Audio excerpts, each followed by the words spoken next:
जय गुरु जी, शुक्राना गुरु जी, सारी संगत जी को जय गुरु जी। ओम नमः शिवाय, शिव जी सदा सहाय। ओम नमः शिवाय, गुरु जी सदा सहाय। शिव पुराण श्री रुद्र संहिता खंड 3 24वां अध्याय। सप्त ऋषियों द्वारा पार्वती की परीक्षा। ब्रह्मा जी कहते हैं, देवताओं की अपने अपने निवास पर लौट जाने के उपरांत भगवान शिव पार्वती की तपस्या की परीक्षा लेने के विषय में सोचने लगे। वे अपने परात्पर माया रहित स्वरूप का चिंतन करने लगे। वैसे तो वे सर्वेश्वर और सर्वज्ञ हैं, वे ही सबके रचनाकार और परमेश्वर हैं। उस समय देवी पार्वती बहुत कठोर तप कर रही थीं। उस तपस्या को देखकर स्वयं भगवान शिव भी आश्चर्यचकित हो गए। उनकी अटूट भक्ति ने शिव जी को विचलित कर दिया। तब भगवान शिव ने सप्त ऋषियों का स्मरण किया। उनके स्मरण करते ही सातों ऋषि वहां आ गए। वे अत्यंत प्रसन्न थे और अपने सौभाग्य की सराहना कर रहे थे। उन्हें देखकर शिव जी हंसते हुए बोले, आप सभी परम हितकारी व सभी वस्तुओं का ज्ञान रखने वाले हैं। गिरिराज हिमालय की पुत्री पार्वती इस समय सुस्थिर होकर शुद्ध हृदय से गौरी शिखर पर्वत पर घोर तपस्या कर रही है। उनकी इस तपस्या का एकमात्र उद्देश्य मुझे पति रूप में प्राप्त करना है। उन्होंने अपनी सभी कामनाओं को त्याग दिया है। मुनिवरों, आप सब मेरी इच्छा से देवी पार्वती के पास जाएं और उनकी दृढ़ता की परीक्षा लें। भगवान शिव की आज्ञा पाकर सातों ऋषि देवी पार्वती के तपस्या वाले स्थान पर चले गए। वहां देवी पार्वती तपस्या में लीन थी। उनका मुख तप पुंज से प्रकाशित था। उन उत्तम व्रतधारी सप्त ऋषियों ने हाथ जोड़कर मन ही मन देवी पार्वती को प्रणाम किया। तत्पश्चात ऋषि बोले, हे देवी गिरिराज नंदिनी, हम आपसे यह जानना चाहते हैं कि आप किस लिए यह तपस्या कर रही हैं। आप इस तप के द्वारा किस देवता को प्रसन्न करना चाहती हैं और आपको किस फल की इच्छा है। उन सप्त ऋषियों के इस प्रकार पूछने पर गिरिराज कुमारी देवी पार्वती बोली, मुनीश्वरों, आप लोगों को मेरी बातें अवश्य ही असंभव लगेंगी। साथ ही मुझे इस बात की भी आशंका है कि आप लोग मेरा परिहास उड़ाएंगे, परंतु फिर भी जब आपने मुझसे कुछ पूछा है तो मैं आपको इसका उत्तर अवश्य दूंगी। मेरा मन एक बहुत उत्तम कार्य के लिए तपस्या कर रहा है। वैसे तो यह कार्य होना बहुत मुश्किल है, तथापि मैं इसकी सिद्धि हेतु पूरे मनोयोग से कार्य कर रही हूँ। देवर्षि नारद द्वारा दिए गए उपदेश के अनुसार मैं भगवान शिव को पति रूप में प्राप्त करने के लिए उनकी तपस्या कर रही हूँ। मेरा मन सर्वथा उन्हीं के ध्यान में मगन रहता है तथा मैं उन्हीं के चरणार विंदों का चिंतन करती रहती हूँ।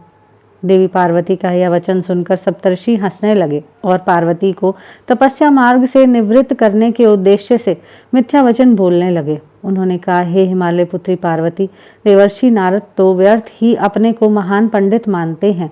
उनके मन से क्रूरता भरी रहती है। आप तो बहुत समझदार दिखाई देती हैं। क्या आप उनको समझ नहीं पाई? नारद सदैव छल कपट की बातें करते हैं। वे दूसरों को मोह माया में डालते रहते हैं।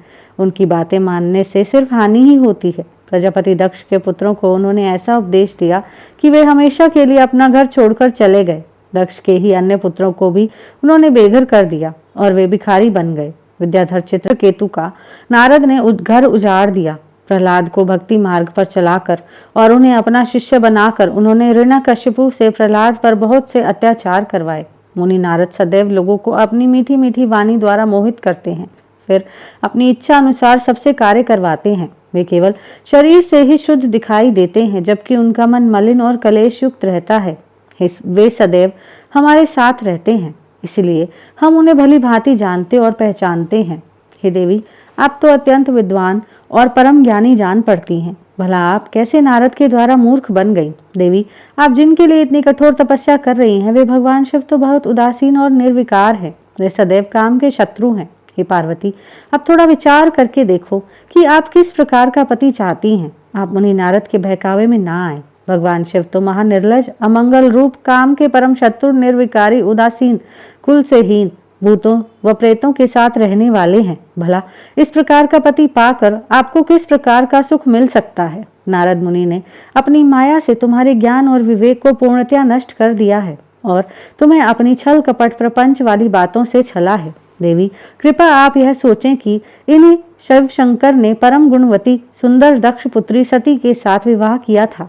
उस बेचारी को भी उनके साथ अत्यंत दुख उठाने पड़े। भगवान शिव सती को त्याग कर पुनः अपने ध्यान में निमग्न हो गए। वे सदा अकेले और शांत रहने वाले हैं। वे किसी स्त्री के साथ निर्वाह नहीं कर सकते। तभी तो देवी सती ने इसी दुख के कारण अपने पिता के घर जाकर अपने शरीर को योगाग्नि में जलाकर भस्म कर दिया था।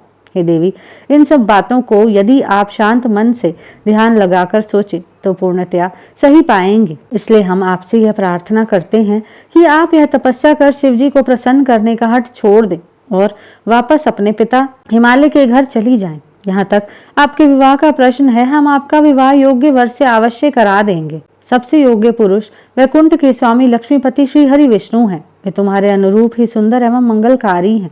उन्हें पति रूप में प्राप्त करके आप सुखी हो जाएंगी। अतः देवी, आप भगवान शिव को पति रूप में प्राप्त करने के इस हठ को त्याग दें। सप्तऋषियों की ऐसी बातें सुनकर साक्षात जगदम्बा का अवतार देवी पार्वती हंसने लगी और उन परम ज्ञानी सप्तऋषियों से बोली, हे मुनीश्वरों, आप अपनी समझ के अनुसार सही कह रहे हैं, परंतु मैं अपने दृढ़ विश्वास को त्याग नहीं सकती। मैं गिरिराज हिमालय की पुत्री हूँ। पर्वत पुत्री होने के कारण मैं स्वाभाविक रूप से कठोर हूँ। मैं तपस्या से घबरा नहीं सकती। इसीलिए हे मुनिगणों, आप मुझे रोकने की चेष्टा ना करें। मैं जानती हूँ कि देवर्षि नारद ने जो उपदेश मुझे दिया है और शिवजी की प्राप्ति का साधन जो मुझे बताया है वह असत्य नहीं है। मैं उसका पालन अवश्य करूंगी। यह तो सर्वविदित है कि गुरुजनों का वचन सदैव हित के लिए ही होता है। इसलिए मैं अपने गुरु नारद जी के वचनों का सर्वथा पालन करूंगी। इससे ही मुझे दुखों से छुटकारा मिलेगा और सुख की प्राप्ति होगी।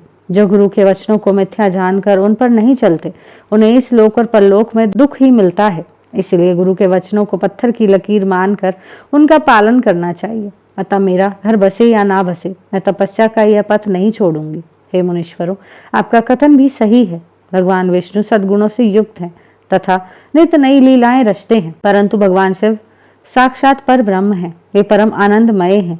माया मोह में फंसे लोगों को ही प्रपंचों की आवश्यकता होती है। ईश्वर को इन सब की ना तो कोई आवश्यकता होती है, ना ही रुचि। भगवान शिव सिर्फ भक्ति से ही प्रसन्न होते हैं। वे धर्म या जाति विशेष पर कृपा नहीं करते।